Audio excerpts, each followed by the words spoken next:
up, guys? So continuing my Drag Race UK Season 2 coverage, today we're talking about episode 8, and this week the queens had a crack at stand-up comedy, and it was delicious. With only 5 queens left, it's really coming down to the wire now. Tensions are high. There was so much drama this week, as well as plenty of laughs and also some shocks. Have to say, this episode didn't go down at all the way that I thought it would. Not even a little. I got everything wrong. Last week I saw Bimini say on Twitter that she was releasing something this week, and I thought, oh no, this is gonna be the shock elimination, isn't it? Never have I been so happy to be wrong. She slayed it this week. Chaney I thought was going to trounce everybody in this challenge, but wrong again. Ellie Diamond I thought was going to bomb in this challenge, but she rose to the challenge. It was actually pretty funny. And the bottom 2, Whora versus Tayce, I didn't predict that, and I also got the outcome of the lip sync wrong. I thought to myself, oh, Whora's first time in the bottom, this is Tayce's third, yeah, Whora will be safe. Nope, Whora got the boot, and Tayce survived a third lip sync, earning herself the title of lip sync assassin. Sorry, dear Kofe. That was like the only thing you had going for you this season, is that you survived multiple lip syncs, but now Tayce has just gone and topped you. Don't worry, you've still got Baroness Basic tied on. So yeah, this episode goes to prove that I don't know shit about predicting Drag Race UK. But I think that's actually a good thing, because predictability is boring. After like week 4, I was thinking, oh yeah, Chaney is going to win this, and she still can, but now that Bimini Bon-Boulash has won her 3rd challenge and closed the gap between her and Lawrence, I think she is actually going to be the winner now. Like, she has a much better narrative than Lawrence does. She was in the bottom 2 the very first week, so she's had to like fight to prove herself and claw her way to the top. Being in the bottom 2 first week is tough because you're initially dismissed as someone who isn't really a threat to the other queens and potentially the judges as well. But also you have the furthest distance to get through the competition without mucking up a second time, because from the first season of Drag Race UK, the rule was pretty much, if you're in the bottom 2 twice, then you're gone. So she's had to survive the entire length of the competition without allowing herself to screw up a second time. And that's the great thing with Bimini Bon-Boulash. She didn't get in her own head after she had a slight wobble. She just went from strength to strength each week. And that's a really satisfying thing to watch, watching a queen have a slight hiccup week 1, but only learn and grow and get better throughout the weeks. And she's just so calm and chill. She takes everything in stride. She's become a fan favorite. She is definitely my personal favorite to win the competition now. And no, it's not because she lives in East London like myself. I am not biased. Not even a little bit. This week's mini challenge, the queens had to do Butch drag to Rupaul's Kitty Girl song. In my honest opinion, I didn't think this was a very exciting mini challenge. I found it a bit dull, but the winner of this challenge was Ellie Diamond. There's another thing I couldn't have predicted in this episode. That was Butch drag? Really? Oh god. But hey, good for Ellie. She finally got a win, but like Whora said, too bad it doesn't mean anything. Oh, except you have the power to choose the running order in the stand-up comedy main challenge. The DRAMA! That running order drama kerfuffle brought out some really, truly ugly colours in Whora and Chaney. I'm not even a big fan of Ellie Diamond, but I am going to come to her defence and say she had every right to do that running order whatever way she fancied. Do I think the running order was a bit odd? Yes. It's not how I would have done it. Even if I was Ellie Diamond and wanted it to work in my favour, I would have done it differently to that. Do I think she was being tactical? Hell yes! And to that I say, good on her. This is a bloody competition, and at the end of the day, there can only be one winner. If you're given just a slight advantage, you have to capitalize on it. And if I was the only one in the workroom without a badge at this point, I would seize every opportunity there was to stack the odds in my favor. So at the end of the day, I stand with Ellie Diamond. She was in the right. Besides, if the shoe were on the other foot and Whora or Chaney got to decide the running order, do you honestly think they wouldn't do the same thing and rig it to their advantage? Get over it, grow up. Having said all that, I did enjoy the drama. It was very good TV.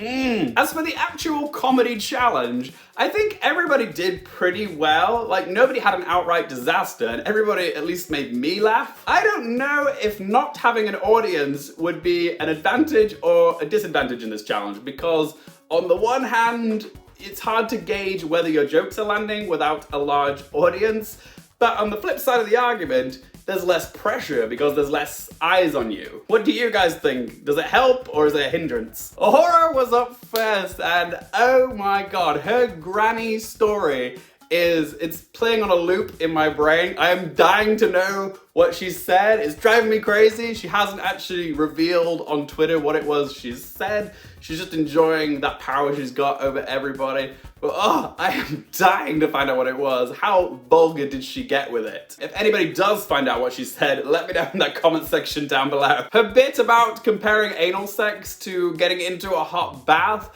it was a little reminiscent of Michael McIntyre, but only gayer and also more crass. Ellie Diamond also went for a crude, sort of vulgar performance with this alter ego, Dirty Diamond, which did actually bring out some laughs because of just how bonkers it was. Just every now and then she'd be like, rip it hard.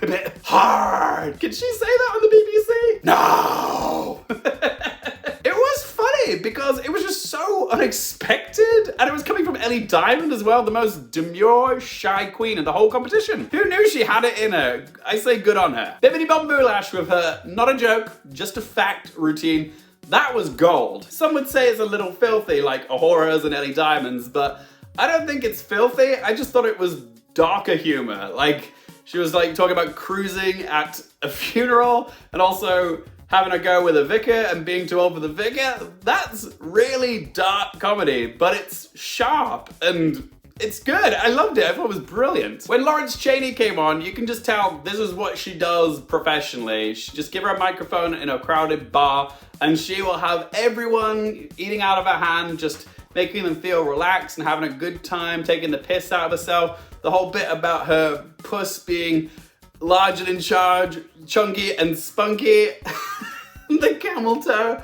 It was great. I mean, it seemed like she was getting a bad edit during it, but if you've ever been to a stand-up, I actually really like watching stand-up comedians who tell stories that build to punchlines. She seemed to be in control of her material. And finally, Tayce, who came top 2 in the Snatch Game, but you could tell she was definitely nervous to do stand-up comedy, and I would be too. This is a challenge that I would not thrive in, but she did pretty well. She did have some good material in there. Like, I loved the beans on toast story. I just really resonated with that.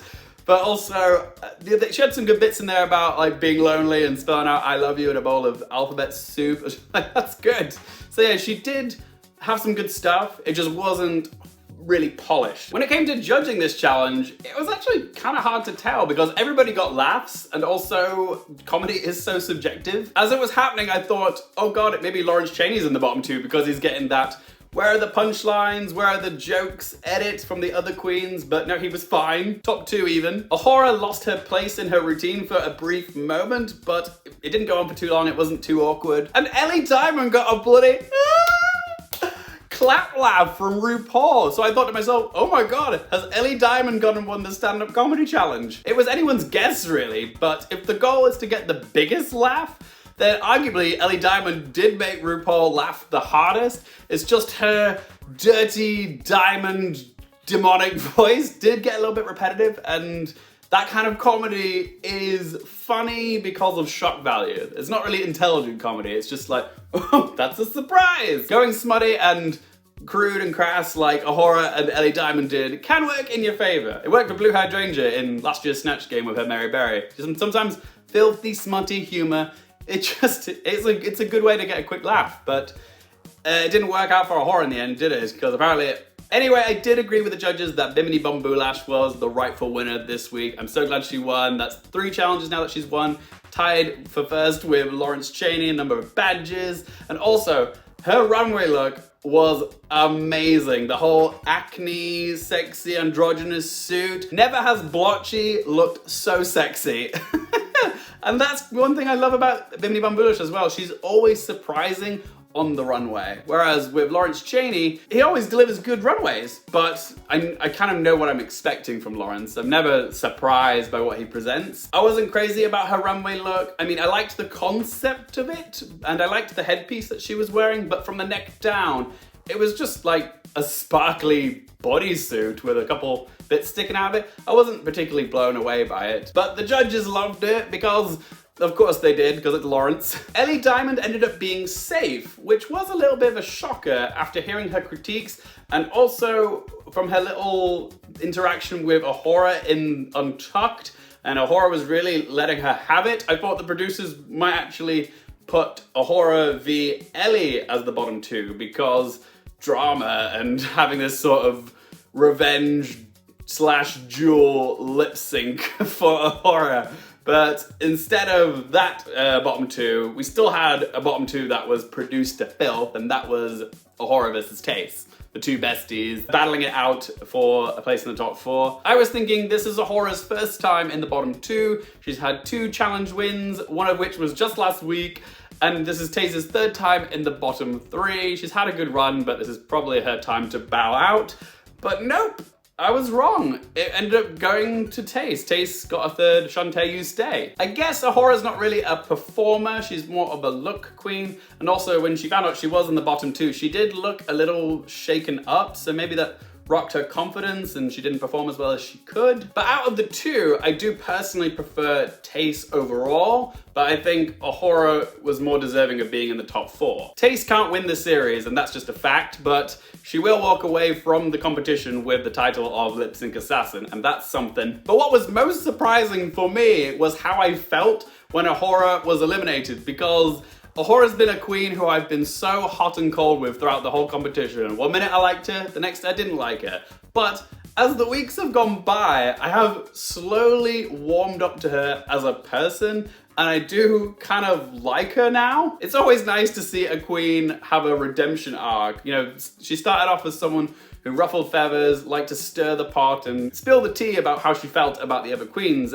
And then slowly, as the competition progressed, she came into her own, she allowed herself to be vulnerable, and we also grew to actually like her for who she was. For me, I didn't think this was her week to leave, so I was amazed at how sad I felt when she actually left the competition because I just wasn't expecting that. But she was great TV, a great contestant, and that blue bin bag look that she constructed last week and won the design challenge with, oh my god, that was iconic. She's left her mark on the Drag Race history. And yes, I would love to see her in an All-Stars series. I guess the last talking point to bring up was the fact that Tayce came out and said that she struggles with self-esteem issues. That's madness, isn't it? To think that someone who's so obviously beautiful, both as a man and as a woman, has issues with body confidence and feeling beautiful, and yeah, that just goes to show how many layers Tayce actually has, because Tayce is such good TV as well. She gives such good confessionals, like the stuff that comes out of her mouth is just priceless, and she's very self-aware of how ridiculous she sounds, and that's why she's so easy to love. But who knew, like, she struggles with confidence and her body and feeling pretty. Also, Tayce, if you don't have a line of men queuing up around the block to ask you out, then I volunteer as tribute. Call me. So yeah, top 4 queens now, with only an acting challenge between them and the final. Who do you guys think the top 3 are going to be? Let me know your predictions in that comment section down below. Personally, I think we are going to see a constituency country final 3, as in Lawrence Chaney representing Scotland, Tayce representing Wales, and Bimini Bon-Boulash representing England. I just think that's a great narrative, but Ellie Diamond, I can see making it to the top 3. She would probably replace Tayce if that were to happen, but depends on which way you look at it. Ellie Diamond has 0 badges, but has never been in the bottom 2, whereas Tayce has been in the bottom 2 3 times, but also has 1 badge. So yeah, I think Ellie's probably more deserving to be in the top 3, but I could see Tayce still just getting in on personality alone. But it all comes down to that final acting challenge. Anyway, that's all I have for today, guys. Be sure to let me know what you thought of this week's episode of Drag Race in the comment section down below. If you've enjoyed the video, help me out by hitting that like button. If you want more movie, TV, Drag Race, and Oscars coverage, don't forget to click subscribe, and if you want to follow me on any social media, Twitter, Instagram, Letterboxd, video description down below. And as always, thank you guys so much for watching. For more things related to movies, TV, and popcorn culture, I'm Luke Airfield, and I'll see you next time.